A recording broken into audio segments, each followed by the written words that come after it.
अस्सलाम वालेकुम। 70 अप। अच्छा जी, हमने स्टार्ट किया हुआ है, बल्कि इन्वेंट्री मैनेजमेंट ख़त्म होने वाला है। ठीक है, EOQ हमने कर लिया था। कल इन्वेंट्री लेवल्स की बात की थी हमने। इन्वेंट्री लेवल्स में मैंने कहा था कि रीऑर्डर लेवल में अंडर सर्टन सर्कमस्टांसिस, ये वाला फार्मूला नॉर्मली इस्तेमाल नहीं होता। खामोशी केस के अंदर हम अनसर्टन वाली तरफ ही आते हैं। तो ये फार्मूला लगेगा अगर सेफ्टी स्टॉक नहीं मेंटेन होता तो रीऑर्डर लेवल। रीऑर्डर लेवल किसे कहते हैं? रीऑर्डर लेवल किसे कहते हैं? रीऑर्डर लेवल वो क्वांटिटी ऑफ स्टॉक है जो जब स्टॉक में रह जाए तो हम नया ऑर्डर प्लेस करते हैं। तो रीऑर्डर लेवल कैसे कैलकुलेट होता है? अगर हम सेफ्टी स्टॉक नहीं रखते तो फिर हम maximum usage into maximum lead time जो है वो करके रीऑर्डर लेवल जो है वो फिक्स कर लेते हैं। तो मैक्सिमम जो लीड टाइम के अंदर यूजेज हमारा रहना है, हम स्टॉक आउट से बचना चाह रहे होते हैं। और अगर हम स्टॉक आउट से बचने के लिए सेफ्टी स्टॉक मेंटेन करते हैं तो फिर मैक्सिमम की तरफ नहीं जाते। फिर हम कहते हैं कि जी आप average usage into average lead time ले लें और प्लस सेफ्टी स्टॉक, यानी कि average usage into average lead time. Let's say 500 units बने थे और सेफ्टी स्टॉक 50 रखते हैं, तो 550 यूनिट रह जाएं जब, तो आप रीऑर्डर कर दें। ठीक है। अच्छा, उसके बाद कम से कम कितनी इन्वेंट्री आपके पास किसी भी वक्त पड़ी हो सकती है? तो हमने कहा था जी रीऑर्डर लेवल में से अगर average consumption into average lead time, reorder level में से एवरेज यूजेज निकाल दें।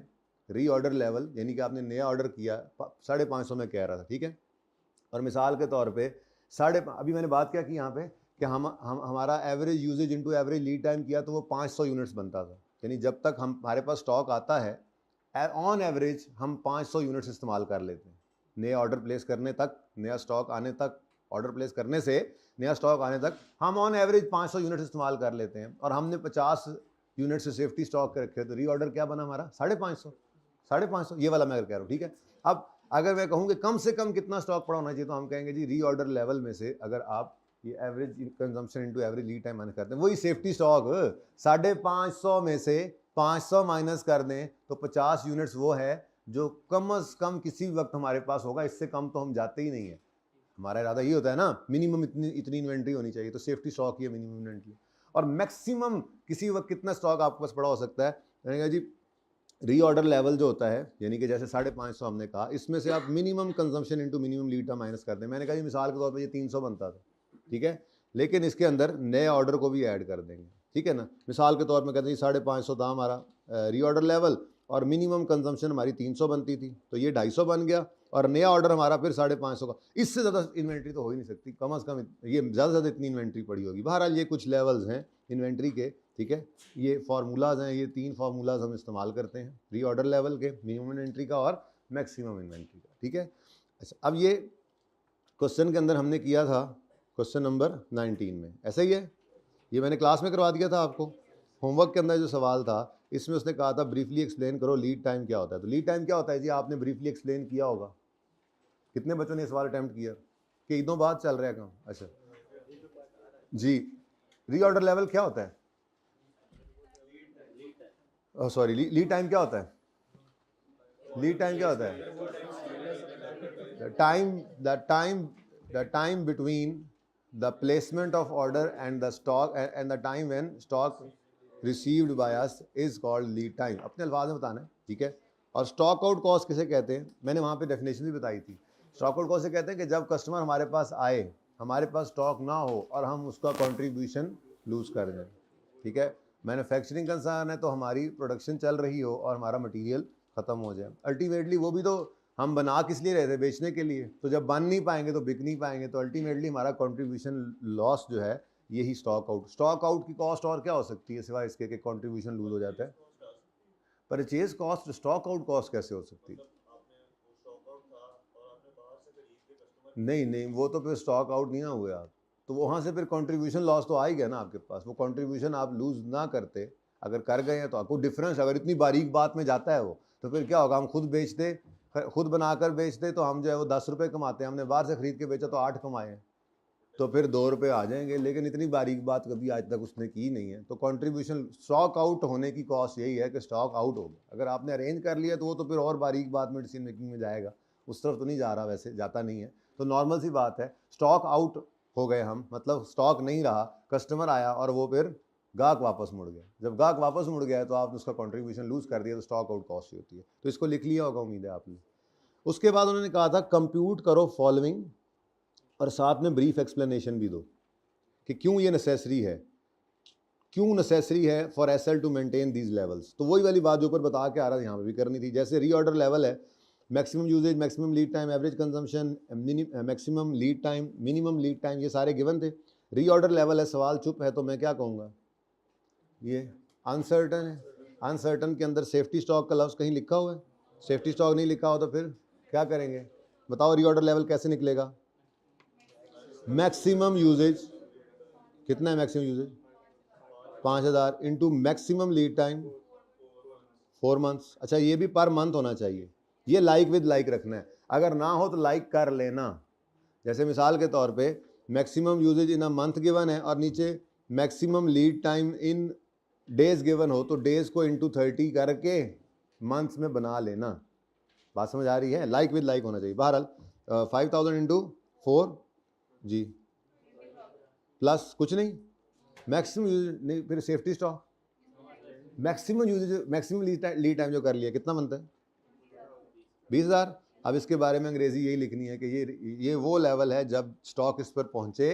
तो मैंने इसका कोई सोल्यूशन वैसे नहीं रखा, यहाँ से ही ले आया था, ये आई कैप वाला ही उठा लाया था। ठीक है जी। लीड टाइम क्या होता है? Period between placing order, receiving the delivery.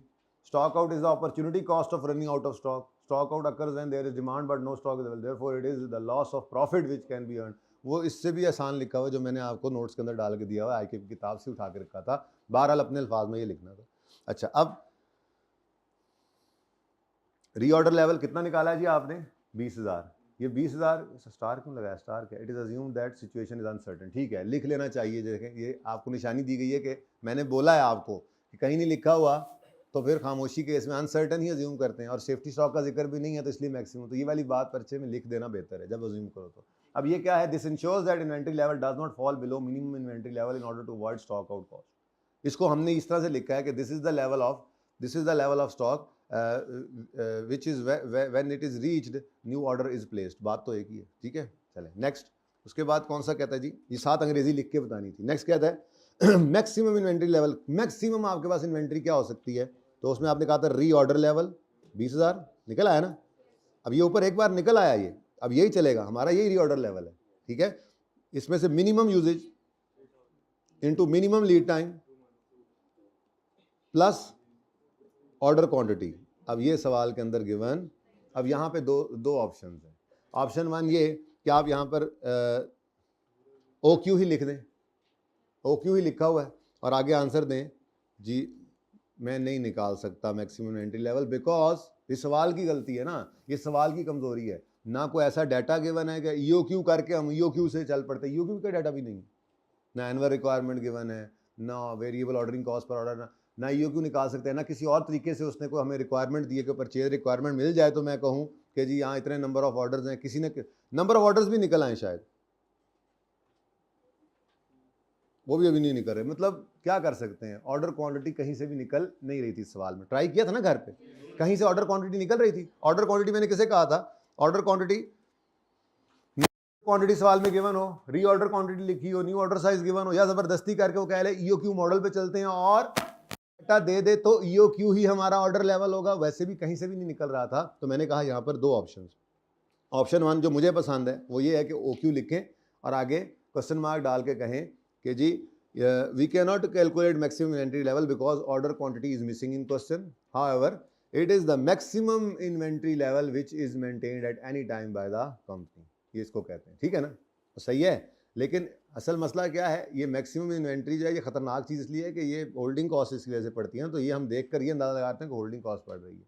अच्छा, एक तो ये ऑप्शन था कि यहाँ पे ओ क्यू लिख देते। दूसरा ऑप्शन आई कैप ने लिया और उन्होंने इसको जीरो, मेरे ख्याल में जीरो नहीं बल्कि इसको आई कैप ने ऐसे लिखा है। दूसरा ऑप्शन क्या है? जीरो ज्यूम कर, नहीं लिखा हुआ तो जीरो ज्यूम कर लेंगे, जीरो ज्यूम करके यहाँ पे आंसर लिख लेंगे और कहें ठीक है आई हैव अज्यूम्ड, वही वाली बात नीचे, I have assumed order quantity is equal to zero in the absence of information. ये जीरो इतना ज़्यादा अच्छा लग नहीं रहा। बहरहाल दोनों सही थे, दोनों सही थे, सवाल के अंदर कमी थी।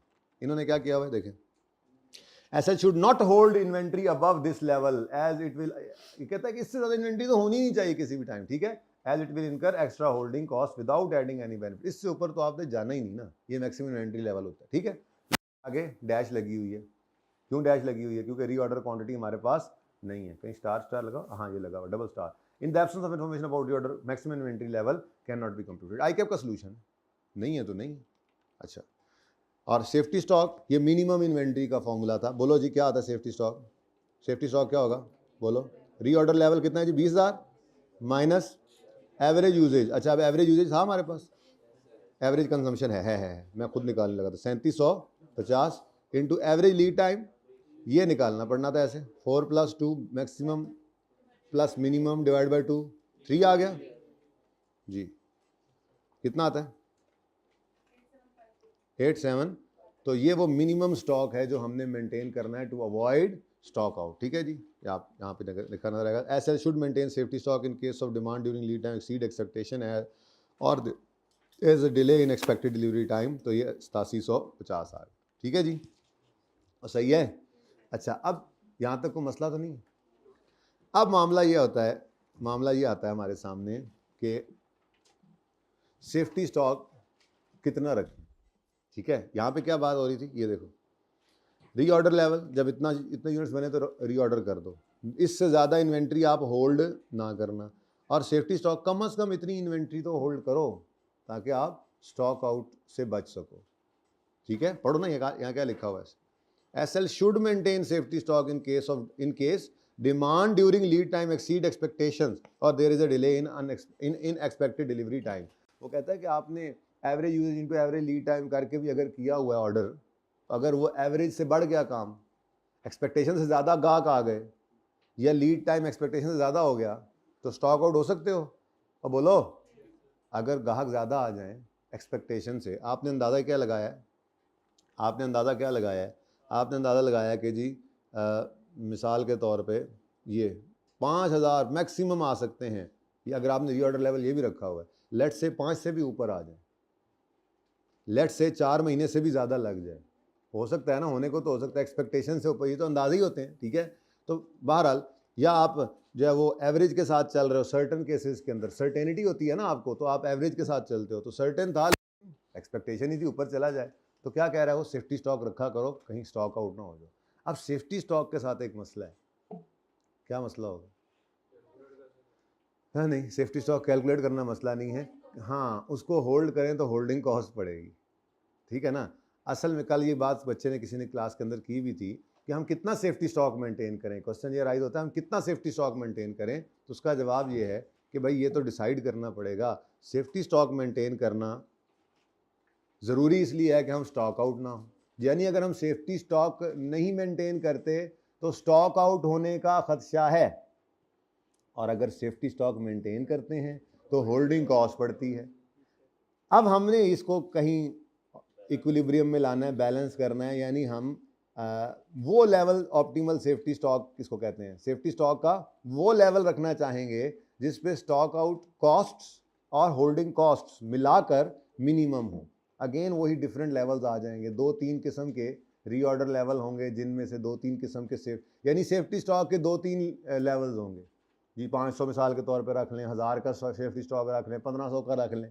अब हमने देखना है कि कौन से वाला सेफ्टी स्टॉक हो और कौन सा रीऑर्डर लेवल हो। देखो ना ये फॉर्मूला है,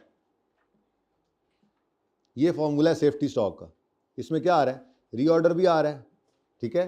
अब ये रीऑर्डर लेवल जो मतलब अगर मैं 1600 करूंगा तो मेरा सेफ्टी स्टॉक डिफरेंट होगा, मैं रीऑर्डर लेवल 3200 करूंगा तो मेरा सेफ्टी स्टॉक डिफरेंट हो जाएगा, मतलब रीऑर्डर लेवल चेंज करेंगे तो सेफ्टी स्टॉक भी तो चेंज होना है, क्या ख्याल है। तो ये डिफरेंट ऑर्डर लेवल्स के ऊपर आपसे कहा जाएगा बताओ ऑप्टिमल लेवल कौन सा है सेफ्टी स्टॉक और रीऑर्डर कौन सा सही वाला है।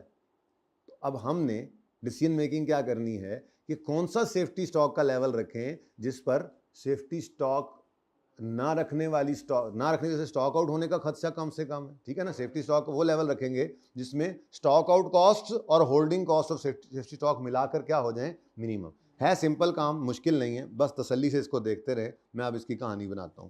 हम क्या ढूंढने निकले हैं जी आज, ऑप्टिमल सेफ्टी स्टॉक।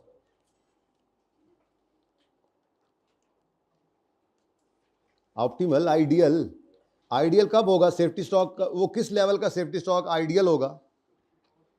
जिस पर हमारी इन्वेंट्री रिलेटेड कॉस्ट्स मिनिमम हो। अब सेफ्टी स्टॉक की रिलेटेड कॉस्ट्स है कौन सी? सेफ्टी स्टॉक ना रखें तो स्टॉक आउट होने का डर है। एक तो ये रेलेवेंट हो गई, दूसरा अगर रखें तो बस इतनी सी बात है। तो ऑप्टिमल सेफ्टी स्टॉक होता क्या है? ऑप्टिमल सेफ्टी स्टॉक कहेंगे जी हम रीजनेबल क्वांटिटी, किसको? Reasonable quantity of safety stock.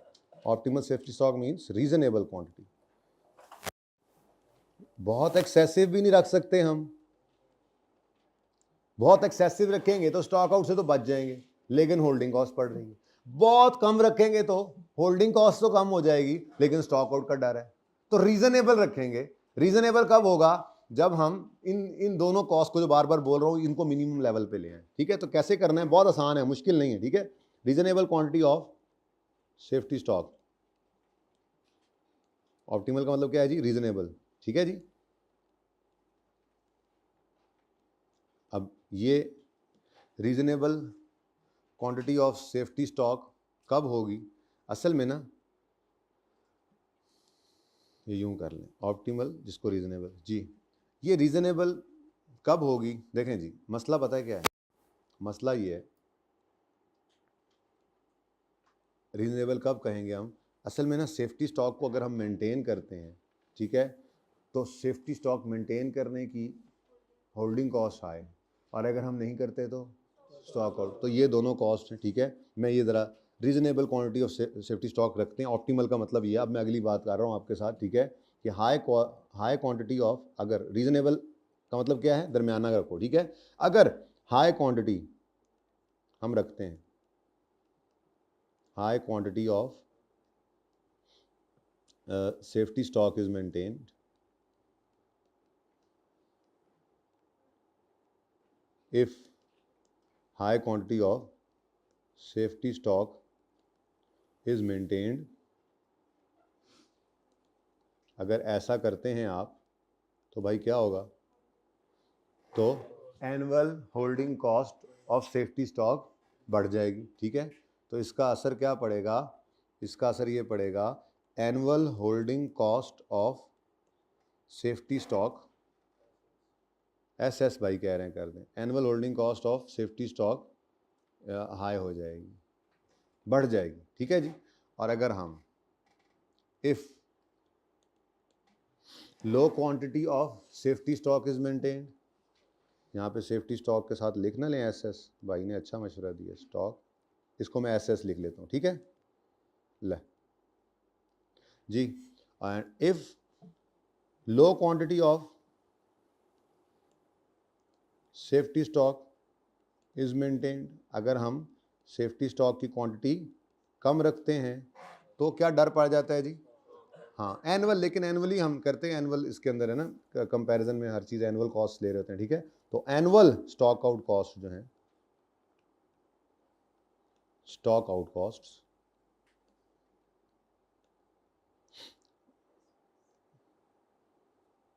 ये हाई हो जाए। ठीक है जी। अब हमने कोशिश क्या करनी है? हमने कोशिश ये करनी है कि हम इनमें इक्विलिब्रियम क्रिएट कर लें, यानी हम डिफरेंट ऑर्डर लेवल्स और डिफरेंट सेफ्टी स्टॉक लेवल्स को चेक करेंगे। ठीक है जी, और जिस जिस सेफ्टी स्टॉक लेवल पर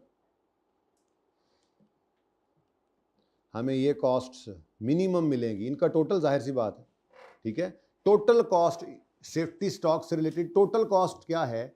सेफ्टी स्टॉक को मेंटेन करने की कॉस्ट, यानी कि होल्डिंग कॉस्ट, और ना मेंटेन करें तो, अब ये टोटल कॉस्ट जिस लेवल पे मिनिमम होंगी, हम 2-3 ऑप्शंस को देख लेंगे, उन 2-3 ऑप्शन में से वो लेवल हम सिलेक्ट कर लेंगे। ठीक है, तो ये हमने सीखा। अच्छा, अब ऑप्टिमल सेफ्टी स्टॉक के बारे में मैंने आपको कहा, चलो इसकी जो डेफिनेशन ही लिख देते हैं कि ऑप्टिमल सेफ्टी स्टॉक रीजनेबल होता है जहां पर टोटल कॉस्ट मिनिमम हो। Optimal safety stock is a reasonable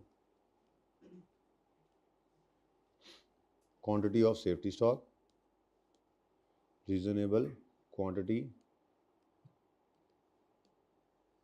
of safety stock at which total cost of entity is minimum, at which total costs of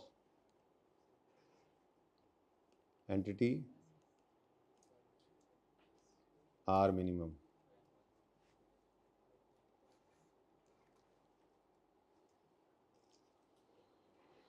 इधर मिनिमम भी इधर ही लिख लो। इसका मतलब अब लड़ाई किसकी है जी?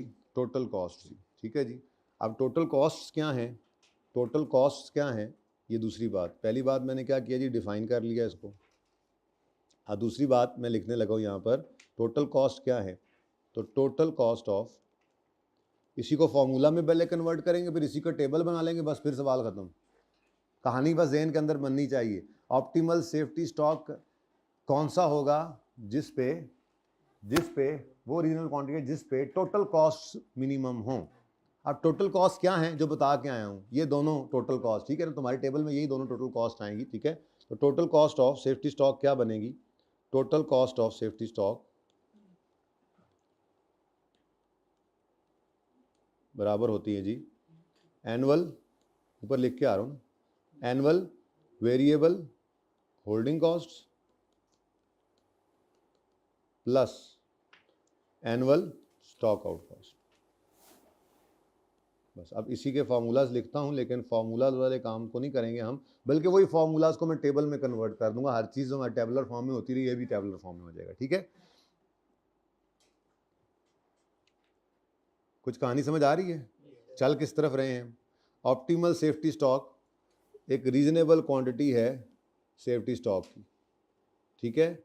अब रीजनेबल क्यों हमें चाहिए, रीजनेबल स्टॉक की क्वांटिटी क्यों चाहिए, क्योंकि अगर हम सेफ्टी स्टॉक की क्वांटिटी बढ़ाते हैं तो होल्डिंग कॉस्ट बढ़ रही है। ये नीचे देख रहे हो ना, if high quantity safety stock हो तो बोलो जी, अगर हाई क्वांटिटी हो जाए तो होल्डिंग कॉस्ट बढ़ने लग जाती है, और अगर लो क्वांटिटी हो तो स्टॉक आउट का डर पड़ जाता है, ठीक है।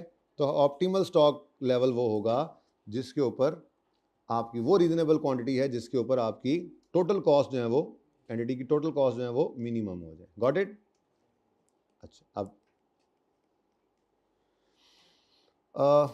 Annual variable holding cost, annual variable मैं यूँ लिखूँ तो ज़्यादा बेहतर है, annual variable holding cost of safety stock. ज़रा आपको याद रह जाएगी बात, पिछली बार बच्चों को इसमें भूलने में मसला, यही बात भूल रही थी।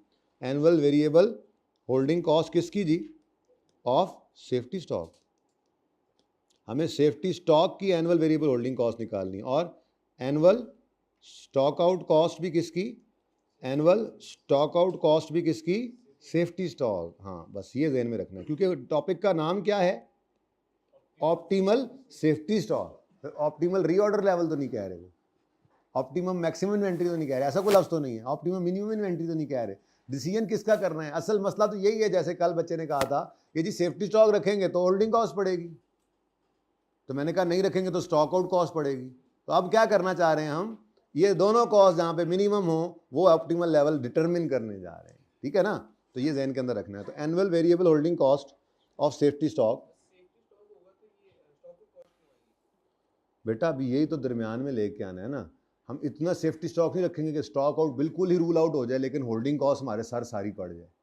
हम कुछ रिस्क लेंगे, ठीक है ना, कुछ रिस्क लेंगे हम स्टॉक आउट का, स्टॉक कम रख के, ताकि होल्डिंग कॉस्ट कम, उस तरफ ही जा रहे हैं, ज़रा वेट तो करो, ठीक है। अब पहला फार्मूला कौन सा है जी, annual variable holding cost, annual variable, ये मैंने आपकी वैसे किताबों के अंदर ऐसे ही लिखा हुआ है, चलो annual variable holding cost of safety stock. इसका फॉर्मूला क्या होगा जी, बताएं जी, इसका फॉर्मूला सोच के बताएं, ज़रा सोच के बताएं, कोई बच्चा सोच के बता दे। वैसे इतना सोचने की ज़रूरत नहीं है, बता सकते हैं सोचे बगैर भी, हैं। वैसे सादा बात बताऊं, अगर बिल्कुल सादा बात, safety stock into annual variable holding cost, नहीं variable holding cost per unit per annum कर ले तो एनुअल हो जाएगा ना, ठीक है। Safety stock into holding cost per unit, safety stock के units into holding cost per unit, इतनी सी बात है। अब बस सेफ्टी स्टॉक का फार्मूला हमें पहले आता है, तो पूरा फार्मूला क्या बना, रीऑर्डर लेवल, ये मैं सेफ्टी स्टॉक का फॉर्मूला लिख रहा हूँ, ठीक है ना। रीऑर्डर लेवल माइनस क्या होता है सेफ्टी स्टॉक का फॉर्मूला, जल्दी बोलो, मिनिमम इन्वेंट्री, जल्दी बोलो जल्दी, एवरेज कंजम्पशन यूजेज लिख दूँ, जरा यूजेज छोटा लफ्ज है, average usage into average lead time जी, और ये आंसर आ जाएगा, ये जो चीज़ आएगी, ये जो आंसर आएगा ये क्या कहलाएगा, इधर देखो ये क्या कहलाएगा, सेफ्टी स्टॉक। ये क्या कहलाएगा, लिखूँ इसके आगे सेफ्टी स्टॉक, ये समझ आ गई। ये किसका फार्मूला है, सेफ्टी स्टॉक का, यानी सेफ्टी स्टॉक यूनिट्स में ही निकलेगा, ठीक है, क्योंकि ये एवरेज यूजेज यूनिट्स में या लीटर्स में मीटर्स में जो भी होता है, ठीक है, मैं यूनिट्स कह रहा हूँ, यूनिट्स में लीड टाइम, यूनिट्स में यूजेज और रीऑर्डर लेवल यूनिट्स में, तो यहाँ से इस ब्रैकेट से क्या निकलेगा, सेफ्टी स्टॉक। अब मैं क्या निकालने चला हुआ हूँ, variable holding cost of safety stock, तो ये सेफ्टी स्टॉक आ गया। अब सवाल के अंदर वेरिएबल होल्डिंग कॉस्ट गिवन होगी, मल्टीप्लाई कर देंगे, तो variable holding cost per unit per annum. ये मैंने आपके नोट्स के अंदर बिल्कुल ऐसे ही लिखा हुआ है, लेकिन मैं आपको सवालों में ऐसे नहीं कराऊंगा। यही काम हमने क्या करना है, टेबुलर फॉर्म के अंदर टेबल बनाकर कर लेना है, ताकि ये एक बार लिखने हम, उसके बाद आगे 2 3 4 5 6 जितने ऑप्शन भी बनेंगे वो टेबल के अंदर ही हम आगे लिख देंगे। ये सारा काम हम हर दफ़ा करेंगे, यानी यही काम हम यूँ करेंगे। मैं अभी टेबल बनाता हूँ ना, हमारा टेबल यूँ बना हुआ होगा, सबसे ऊपर रीऑर्डर लेवल लिखेंगे, लेस करेंगे उसमें से एवरेज यूजेज, इनका आंसर नीचे लिखेंगे सेफ्टी स्टॉक के यूनिट्स, आंसर आ जाएगा। अगली लाइन में लिखेंगे वेरिएबल होल्डिंग कॉस्ट और नीचे आ जाएगी टोटल ये annual variable holding cost of safety stock. ऐसे ही दूसरी चीज़ अब ढूंढते हैं, फॉर्मूला उसका बनाते हैं, उसको टेबल में डाल देंगे, तो ये दोनों कॉस्ट को टोटल करेंगे और 2-3 लेवल्स होंगे, जो सबसे मिनिमम होगा हम कहेंगे ये हमारा ऑप्टिमल सेफ्टी स्टॉक इस रीऑर्डर लेवल पे रहना है। बिल्कुल इंशाल्लाह आसान हो जाएगा, ठीक है, थोड़ा सा टेक्निकल है सही ये ज़रूर, लेकिन इंशाल्लाह हम इसको भी समझ के अब फॉर्मेट पे ले आएंगे तो ईजी हो जाएगा। उम्मीद है 90% सवाल इससे हो जाएंगे, एक आधा जो नहीं होता वो उसको देखेंगे फिर रिवीजन क्लास में, ठीक है जी। Annual stock out cost,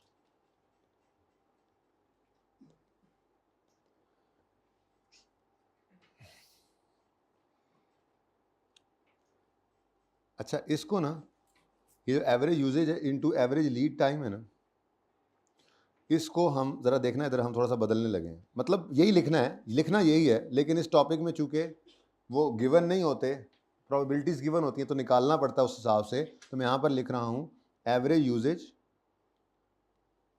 usage जो मैंने बोला था पहले, average usage during average lead time, यानी बात वही लिखी है, फॉर्मूला नहीं डाला। इसकी एक छोटी सी वर्किंग करेंगे। असल में ना आपको सवालों के अंदर पहले average usage into average lead time given होता था ना, बोलो, अभी ज़रा गिवन नहीं होगा आपको ये निकालना पड़ेगा प्रोबेबिलिटीज़ को यूज़ करके, इसलिए मैं वो वाला फॉर्मूला नहीं लिख रहा, average usage into average lead time वो लिख नहीं रहा, बल्कि मैं लिख रहा हूँ average usage during lead time हमने निकालना है। कैसे निकालना है, एक छोटी सी वर्किंग करेंगे, ठीक है, वो मैं सिखाता हूँ अभी आपको, सवाल में सिखाऊंगा। Average usage during average lead time, बातें वही दो हैं, ऐसे ही है ना, लेकिन इसको आज हमें देखना पड़ेगा एक छोटी सी वर्किंग में। तो पहली वर्किंग हम ये किया करेंगे कि हम average usage into average lead time निकाला करेंगे। कैसे निकालेंगे वो इंशाल्लाह भी देखते हैं, ठीक है, और सही है। अच्छा, बाकी काम तो वही हो रहा है, ये average usage into average lead time निकलेगा।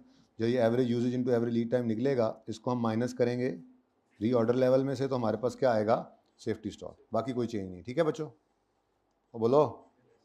अच्छा चलो, अब जी ऐसे ही एक छोटी सी वर्किंग ये हो गई जो हमें करनी पड़ेगी, एक छोटी सी वर्किंग और होगी, वो करेंगे हम स्टॉक आउट के यूनिट्स निकालने की अगले फॉर्मूला के लिए, अगली कॉस्ट के लिए, ठीक है। एनुअल स्टॉक आउट कॉस्ट कैसे निकलेंगी जी, एनुअल स्टॉक आउट कॉस्ट निकला करेंगी एवरेज स्टॉक आउट यूनिट्स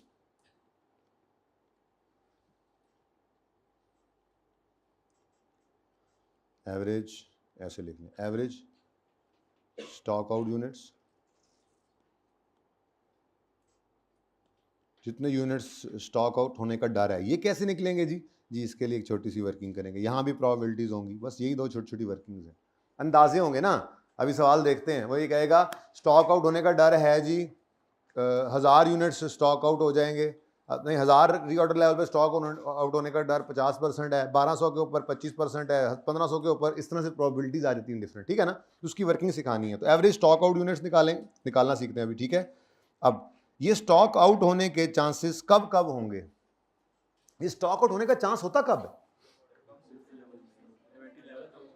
नहीं मतलब ये साल में एक ही बार होगा, कितनी बार होगा? नहीं, कितनी बार? जितनी बार ऑर्डर करेंगे, जितनी बार। असल में मसला कहाँ पे आ रहा है, स्टॉक आउट कब होते हैं, जब इन्वेंट्री में क्वांटिटी कम हो और नया ऑर्डर प्लेस करें और नया ऑर्डर आने में देर हो जाए और हम स्टॉक आउट हो जाएं। तो अगर हम साल में 5 दफा ऑर्डर प्लेस करते हैं तो ये डर हमें 5 दफा होगा, 10 दफा ऑर्डर प्लेस करते हैं तो ये डर 10 दफा होगा। तो ये जो मैं एवरेज स्टॉक आउट यूनिट्स निकालूंगा, इनको फिर मुझे मल्टीप्लाई करना पड़ेगा नंबर ऑफ ऑर्डर्स के साथ, नंबर ऑफ ऑर्डर्स जो साल के दौरान होने हैं, ठीक है जी। अच्छा, अब यहां से मेरे पास टोटल जो है वो कॉस्ट बन जाएगी कि स्टॉक आउट होने का चांस है। लेट्स से मैं कहता हूं जी एवरेज, ऑन एवरेज मैं 25 यूनिट्स स्टॉक आउट होने का मुझे डर लगता है, और साल में मैं 10 दफा ऑर्डर प्लेस करता हूं, तो 25 × 10 250 मेरे स्टॉक आउट यूनिट्स आ गए। अब स्टॉक आउट होने का चांस है 250 से पूरे साल में, और स्टॉक आउट होने की कॉस्ट क्या है, ये गाहक मुड़ गया तो कंट्रीब्यूशन लूज हो जाएगा। तो contribution lost per unit into stock out units, जो निकले हुए हैं stock out units, average stock out units into order करके टोटल यूनिट्स निकल आए ना, इसको मल्टीप्लाई किससे कर देंगे, कंट्रीब्यूशन। तो ये average stock out units into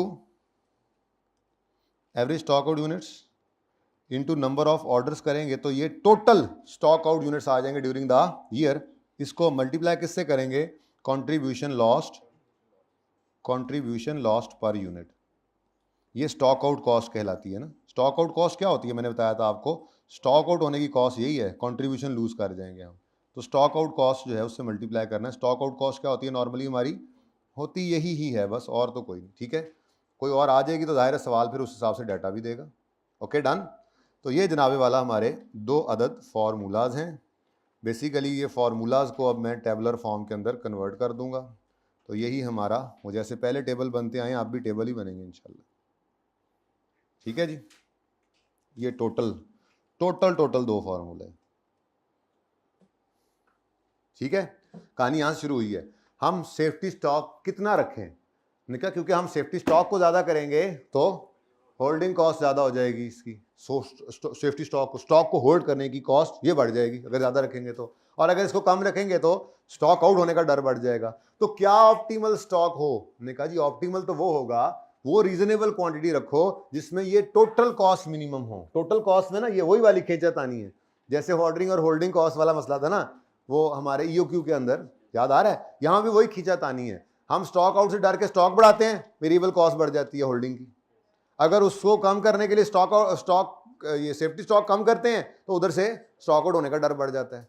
तो वही वाला काम फिर शुरू हो गया। अब इक्विलिब्रियम तो नहीं आ सकता, यहाँ पर किसी मैथमेटिशियन ने ईओक्यू जैसा फॉर्मूला नहीं दिया। हम फिर ये करते हैं कि 3-4 लेवल्स के ऊपर अपनी ये टोटल कॉस्ट को कंपेयर करके देख लेते हैं, जिस लेवल में हमारी कॉस्ट कम अज कम होगी वही हमारा फिर ये वाली स्टॉक आउट कॉस्ट जो है, ये जरूरी ये ईओक्यू पे मिनिमम नहीं हो सकती, क्योंकि ईओक्यू के ऊपर एनुअल होल्डिंग कॉस्ट और एनुअल ऑर्डरिंग कॉस्ट बराबर होती हैं, जो मैथमेटिशियंस ने दिया था हमें। इसके बारे में मैथमेटिशियंस ने कोई फॉर्मूला फिलहाल कोई नहीं दिया, ठीक है। इसमें हम क्या करेंगे, इन दोनों कॉस्ट को दिस प्लस दिस, इसको कंपेयर करेंगे 2-3 लेवल्स पे, और उनमें से जो मिनिमम वाला होगा उसको सिलेक्ट, ठीक है। तो ये 2 कॉस्ट है हमारे पास। चलो जी, अब ये ऐसे फॉर्मूला जो है ये ज़रा कम आसानी वाला होता है, हम ज़रा बेहतर काम इसको कर लेंगे ऐसे कि हम इसको भी अपने फॉर्मेट में डालेंगे। तो सजेस्टेड रीऑर्डर लेवल जो है, मिसाल के तौर पे कोई हम सजेशन ले लें जी, सजेस्टेड रीऑर्डर लेवल बताओ जी मुझे कोई। 150 भाई कह रहे हैं, 150 टोटल, बस 1500 कर लें, चलो कुछ अब 1500 यूनिट्स कर लो, 1500 केजीज कर लो, कुछ भी कर लो, ठीक है। 1500 केजीज रीऑर्डर हमारा जो है वो सजेस्टेड रीऑर्डर लेवल है जी 1500 किलो, ठीक है। या हमारा सजेस्टेड रीऑर्डर लेवल है जी 2500 किलो, चलो 2000 कर लो, 2000 किलो। अच्छा, अब ये 2 लेवल्स हैं सजेस्टेड। अब मैंने ऊपर देखो क्या करना है, annual variable holding cost safety stock की और एनुअल स्टॉक आउट कॉस्ट, ये मैंने कंप्यूट करनी है। तो एक हेडिंग ये दे लेता हूँ, उसके बाद ये फॉर्मूला सिर्फ टेबुलर फॉर्म में मैंने लिखना है और कोई नया काम नहीं कर रहा, सिर्फ ये फॉर्मूला यहाँ पर टेबुलर फॉर्म में करता हूँ, सवाल में जाके फिर कैलकुलेशन सिखाता हूँ, ठीक है। अच्छा, तो पहले क्या करना है जी, हमने एनुअल, बोलो, वेरिएबल होल्डिंग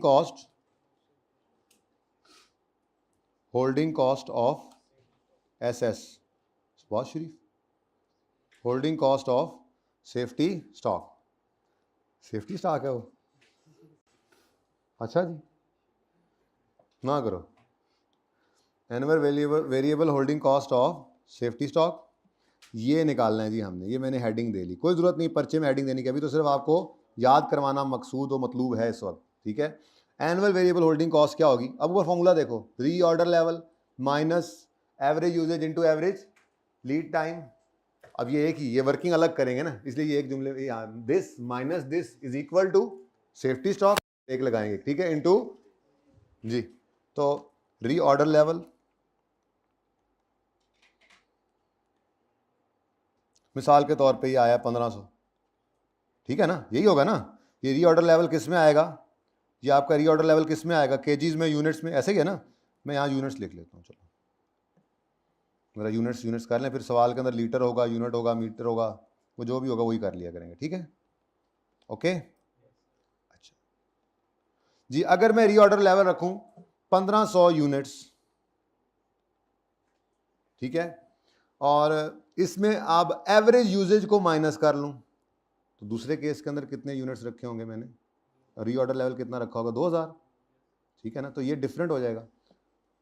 अच्छा, अब अज्यूम करके चलना है कुछ डाटा, आप लोग ही बताते जाएंगे, सवाल आपका है, ठीक है ना, ये सवाल आपका है। मुझे बताओ जी, रीऑर्डर लेवल भी आपने बताया, मुझे बताओ यार मिनिमम अपना एवरेज यूजेज, यही लिखना, average usage during average lead time, इसमें से लेस कर दो, लेस कर देंगे हम average usage during average lead time.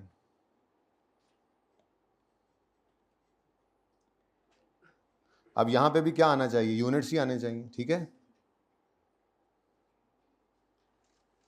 थोड़ी सी जगह बना लेते हैं अभी।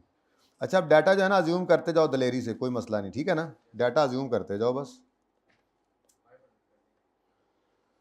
500 ऐसे ना करो, थोड़ा करीब लाओ ना इसको।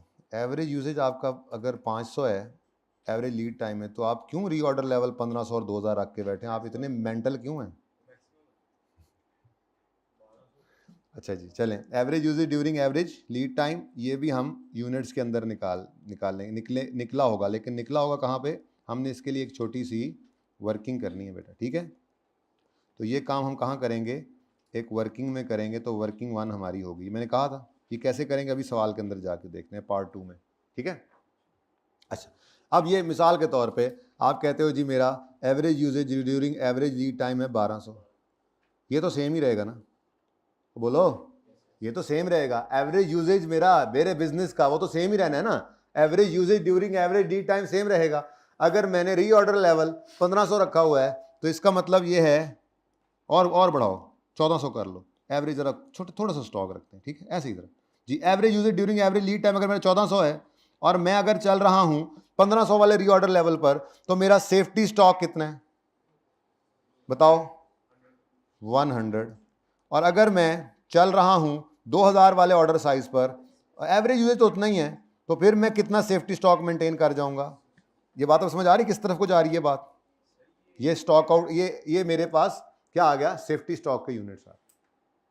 अगर मैं 1500 यूनिट्स का order size reorder level done करके रखा हुआ है और मेरा एवरेज यूजेज 1400 आता है, तो इसका मतलब मैं 100 यूनिट सेफ्टी स्टॉक में रखता हूँ।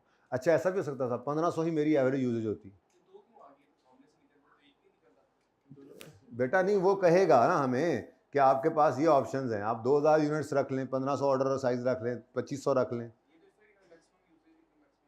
ये इस तरह नहीं निकला हुआ, ये तो हम कोई एक आधा निकालेंगे मैक्सिमम यूजेज वाला और बाकी सजेशन भी होंगे, सवाल में जाके देख लेंगे ना। फिलहाल बस ये एक नहीं होता, ये कई हो सकते हैं। मेरा ऑर्डर साइज है, मैं जितना मर्जी कर लूँ, ठीक है, हो सकता है आप मैक्सिमम वाले पे चल रहे हो, मैं एवरेज वाले पे चल रहा हूँ, फिर एवरेज वाला भी तो था ना रीऑर्डर लेवल, ठीक है, वो भी तो था, मैं सेफ्टी स्टॉक मेंटेन रखता हूँ, तो सकता है मैं उस तरफ चला जाऊँ, हो सकता है मिनिमम वाले पे चल रहा हूँ, उसको छोड़ दो फिलहाल। फिलहाल जरा बात ये देख लो कि सेफ्टी स्टॉक के यूनिट्स क्या होते हैं, जो मैंने ऑर्डर किया है और जो मेरा एवरेज यूजेज है उसी का डिफरेंस। ये मैंने बेसिकली फॉर्मूला ही तो लिखा है सेफ्टी स्टॉक का, reorder level minus average usage into average lead time. तो reorder level minus average usage into average lead time. तो अगर मेरा रीऑर्डर लेवल 1500 है और मेरा एवरेज यूजेज 1500 ही होता तो कोई सेफ्टी स्टॉक ना होता। ये भी हो सकता है, ये भी आएगा सवालों में। एक लेवल ऐसा भी होगा कि मेरा रीऑर्डर लेवल में 0 सेफ्टी स्टॉक के साथ चल रहा हूं, जैसे आप कह रहे हैं, ठीक है, तो फिर क्या होगा, सेफ्टी स्टॉक क्या होगा, 0। लेकिन फिर नीचे जाके स्टॉक आउट कॉस्ट भी तो बढ़ जाएगी ना। जहां पे आप सेफ्टी स्टॉक नहीं रखेंगे वहां पे स्टॉक आउट कॉस्ट का मैक्सिमम रिस्क होगा, और जहां सेफ्टी स्टॉक बढ़ाते जाएंगे तो स्टॉक आउट का रिस्क कम होता जाएगा। लेकिन दूसरी तरफ ये असल में देखना है, इक्विलिब्रियम तो इन्हीं में लाना है ना। देख तो लो जरा एक दफा फॉर्मेट, सवाल पे जाते हैं फिर बाकी सवाल उस वक्त करना, ठीक है। तो स्टॉक आउट के मेरे पास क्या आगे, सॉरी सेफ्टी स्टॉक के क्या आगे मेरे पास, units. Safety stock again units, तो यूनिट्स में ही काम चल रहा है अभी तक। सेफ्टी स्टॉक के यूनिट्स आ गए, तो अब अगला काम क्या करना है, अगला काम क्या करना है, अगला काम क्या करना है, variable holding cost per unit per annum. तो सेफ्टी स्टॉक के यूनिट्स को मल्टीप्लाई करेंगे हम वेरिएबल होल्डिंग कॉस्ट, चलो पूरा ही लिख देते हैं फिर। अब वेरिएबल होल्डिंग कॉस्ट आपको ज़्यादा अच्छा आपको ये लगता है ना, variable holding cost per unit, ज़रा ये याद सा हुआ है ना, ठीक है, ये ज़रा ज़्यादा बेहतर है। पूरा वेरिएबल होल्डिंग कॉस्ट लिखता हूँ, आपको अच्छा नहीं लगेगा, ठीक है। तो variable holding cost per unit per annum, ये तो रुपीज़ में होगी ना। तो मिसाल के तौर पे बताओ जी, कोई वेरिएबल होल्डिंग कॉस्ट कितनी है आपको, 15 रुपये, 15 रुपये। तो बताओ जी, अब ये तो 15 सेम ही रहनी है ना। और भाई किराया तो साथ वाले वेयर हाउस वाले ने आपको ये आपने 100 बोरियां आलू की रखी हुई हैं सेफ्टी स्टॉक में, ये आपने 600 बोरियां आलू की रखी हुई हैं। अब कोल्ड स्टोर वाला जो साथ आपके साथ वाला कोल्ड स्टोर है जिसने आपकी ये बोरियां रखी हुई हैं किराए पे, तो उसने एक बोरी का 15 रुपये लेना है सालाना, ठीक है। तो फिर अगर 100 बोरियां रखी हुई हैं तो 1500, और अगर आपने 600 बोरियां रखी हैं तो, अब देखो ना, आपने सेफ्टी स्टॉक बढ़ाया तो ये हमारा सवाल पहला चल पड़ा है जी, आपने सेफ्टी स्टॉक को बढ़ाया है तो होल्डिंग कॉस्ट बढ़ गई है। अब ये मैंने क्या निकाला है जी, annual variable holding cost, annual variable holding cost total ही है ना, तो आप पूरा लिख लो, एनुअल वेरिएबल होल्डिंग कॉस्ट। अब ये फिर रुपीस के अंदर आ गई, ठीक है। कोई मसला यहां तक, बोलो, ये समझ आता है। अगली चीज क्या, अब देखो ये मेरे पास क्या आ गई, होल्डिंग कॉस्ट। ये 3 4 5 लेवल भी हो सकते थे, फिलहाल मैंने 2 लेवल अज्यूम किए, ठीक है ना। सवाल में 3 4 लेवल हो सकते हैं, हर लेवल के ऊपर सेफ्टी स्टॉक निकल आएगा। ये 0 भी हो सकता है, माइनस नहीं हो सकता। मिसाल के तौर पे आप हो सकता है आप कहें जी मेरा एवरेज यूजेज जो है वो 1400 है और मैंने री ऑर्डर 1000 पे रखा हुआ है, तो आखिरी रिस्क लिया हुआ है आपने, फिर होने का स्टॉक आउट फिर आएगी नीचे कॉस्ट स्टॉक आउट की, वो अलग से कैलकुलेशन है, ठीक है ना। तो देखते हैं, नहीं वो सेविंग हो जाएगी। तो ये क्या है जी, डिफरेंट लेवल्स हैं। स्टॉक आउट के यूनिट्स बढ़ते जा रहे हैं तो होल्डिंग कॉस्ट बढ़ती जा रही है, लेकिन जैसे जैसे स्टॉक आउट के यूनिट्स बढ़ेंगे, अब अगली जो कॉस्ट हम निकालने जा रहे हैं वो कौन सी है, स्टॉक आउट कॉस्ट, वो कम होती चली जाएगी, ठीक है ना। जितना सेफ्टी स्टॉक ज्यादा उतना गाहक के मुड़ने के चांसेस कम, जितना सेफ्टी स्टॉक ज्यादा उतने गाहक के मुड़ने के चांसेस कम, लेकिन होल्डिंग कॉस्ट तो बढ़ रही है, ठीक है ना। तो ये इसी तरह से ही चलना है। तो हमने दरमियान में कोई लेवल ढूंढना है फिर। अच्छा, नेक्स्ट क्या है जी, एनुअल वेरिएबल होल्डिंग कॉस्ट हो गई। अगली चीज क्या है जी, annual stock out cost, annual stock out cost of safety stock. मतलब स्टॉक आउट कॉस्ट होती हैं सेफ्टी स्टॉक ना होने की वजह से, इसलिए वो ऑफ सेफ्टी स्टॉक नहीं रखता मैं, ठीक है। जरा ये ज़्यादा बेहतर है, एनुअल स्टॉक आउट कॉस्ट ही लिखे, ठीक है ना। ऑफ सेफ्टी स्टॉक का क्या मतलब, तुक नहीं ना बनती, अच्छा नहीं लगता, ठीक है। अच्छा, अब ऊपर फॉर्मूला क्या लिखवाया था, छोड़ो मैंने वो छुपा लिया, नहीं देखना, जरा सोच के बताओ। स्टॉक आउट होने का डर है, एवरेज स्टॉक आउट यूनिट्स निकलेंगे, वो एक वर्किंग से निकलवाने हैं आपको, ठीक है। इनटू नंबर ऑफ ऑर्डर्स करना पड़ेगा, क्योंकि जितनी दफा ये ऑर्डर करना है स्टॉक आउट का डर उतनी दफा पड़ना है। ये number of stock out units आ गए और उसको कंट्रीब्यूशन पर यूनिट जो लॉस्ट होना है इस गाहक का उससे मल्टीप्लाई कर देंगे, ठीक है। तो एवरेज स्टॉक आउट यूनिट्स हम निकालेंगे, एवरेज स्टॉक आउट यूनिट्स, और ये हम करेंगे जनाब वर्किंग नंबर, ये दूसरी वर्किंग हम करेंगे जो मैंने सिखानी है आपको आज पार्ट 2 के अंदर, एक ही सवाल जो मैंने करवाना है, ठीक है। तो मिसाल के तौर पे एवरेज स्टॉक आउट यूनिट्स जो हैं वो हमारी वर्किंग से निकले हैं। अगर 1500 यूनिट्स रखते हैं, 100 यूनिट्स का स्टॉक आउट है, तो डर है कि हम 50 करना है, चलो थोड़ा ज़्यादा कर लेते, चलो 50 है, ठीक है, फिर उधर कुछ भी ना करें, ये थोड़ा कम कर लें, ठीक है जी। 50 यूनिट से स्टॉक आउट होंगे, लेकिन अगर हम 600 यूनिट्स का स्टॉक रखते हैं तो फिर डर है, थोड़ा सा और बढ़ाओ, बहुत फ़र्क डाल दिया था आपने उधर से 600 और 500 में, चलो खैर बहरहाल इसको कर लो आप। स्टॉक आउट होने के चांसेस हैं 125 के, और यहाँ पर स्टॉक आउट होने के चांसेस हैं, लेट से ये प्रोबेबिलिटी होती है, काफ़ी चांसेस होते हैं, ठीक है। यहाँ पे स्टॉक आउट होने के चांसेस हैं जी 15 यूनिट्स के, मिसाल के तौर पर, ऐसी मिसाल, ठीक है। अब ये तो नंबर ऑफ ऑर्डर्स निकालने हैं अभी, इतने तो स्टॉक नहीं, ज़्यादा सही कह रहे थे आप, 25 ही करो, अभी तो नंबर ऑफ ऑर्डर्स भी हैं। और ये क्या कर लो, ये तीन यूनिट्स स्टॉक आउट होने का डर है, ठीक है, ठीक है, 2 यूनिट्स, इससे कम अब मैं क्या करूं। आगे कहता है जी number of orders during the year, in a year, number of orders in a year, पूरे साल में कितने orders, number of orders in a year. ये नॉर्मली कैसे निकलेगा मैं बताता चलूं साथ साथ। ये वो हमें एपीआर गिवन होती थी, एनुअल परचेज रिक्वायरमेंट, याद है, डिवाइडेड बाय ईओक्यू कर लो, ऑर्डर क्वांटिटी कर लो, ईओक्यू कर लो, चलो ये लो, ये इससे निकलता था, याद है, नंबर ऑफ ऑर्डर्स। तो ये भी किस में आएंगे, ये तो नंबर में आएंगे, नंबर्स में, ठीक है, नंबर ऑफ ऑर्डर्स, तो ये नंबर्स में 2 4 6 8, ठीक है। अब नंबर ऑफ ऑर्डर्स जो हैं, अब एनुअल परचेज रिक्वायरमेंट ऐसे ही अज्यूम कर लो, 1.5 लाख अज्यूम कर लो, करो 15,000 अज्यूम कर लो, कुछ कर लो, ये 10 ऑर्डर्स कर लो, और ये कितने ऑर्डर्स बन जाएंगे, 15 ऑर्डर्स कर लो, ऐसे ही अज्यूम है ना, अज्यूम कर रहे हैं, ठीक है। अब ये दोनों चीज़ों को मल्टीप्लाई किया आपने तो एनुअल स्टॉक आउट के यूनिट्स आएंगे, ठीक है। लेकिन साथ ही अगला काम कर दो, ये देखो यहाँ से क्या आ गया आपको, एवरेज स्टॉक आउट यूनिट्स आए, नंबर ऑफ ऑर्डर्स किए तो टोटल स्टॉक आउट यूनिट्स आ गए, वो तो एक दफ़ा स्टॉक आउट होने के थे, और ये हर ऑर्डर के टोटल हो गए, पूरे साल में स्टॉक आउट इतने यूनिट्स हो सकते हैं, into contribution lost per unit. तो इसके साथ नंबर ऑफ ऑर्डर्स कैसे सेम होंगे बेटा, अगर आप मिसाल के तौर पे आप एपीआर कोई मुझे बताओ, आपकी रिक्वायरमेंट कितनी है, अज्यूम करो 15,000 आपकी रिक्वायरमेंट है, तो अगर आपका ऑर्डर साइज 1500 है, 10 ना पाए ना, तो यही री ऑर्डर लेवल का मतलब क्या है, जब 1500 यूनिट्स रह जाएं तो आपने री ऑर्डर कर लेने हैं, हाँ, और ऑर्डर भी तो 15 ही होगा, अच्छा सेम भी हो सकता है लेकिन नहीं भी हो सकता, ठीक है, चले बहरहाल जी, डिफरेंट कर दिया हमने।